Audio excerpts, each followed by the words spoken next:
y'all? So we went to the store and got us a nice big slab of ribs today. And if you were like me, then this is what you need in your life right now, because we threw down. All we did was trim it up, and we took some avocado oil, drizzled it over the front and over the back. We used several different kinds of seasonings. You can use whatever you like.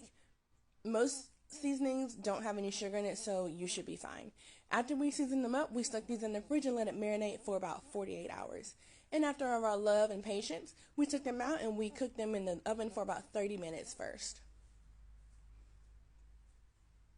After that 30 minutes was up, we threw these bad boys on the grill and we cooked this for about 2 or 2.5 hours.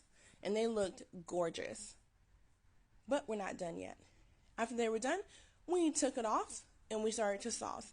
You know, I used my G Hughes barbecue sauce, which was amazing. Use as much or as little as you would like. Drizzle it all over the front, all over the back, and then put it back on the grill. Cook these for another 20 to 30 minutes, and they were super tender. All I did was pair it with me a nice little salad, and they were gorgeous, delicious, tender. Don't miss out, and you need to be making you some ribs. Please follow for more.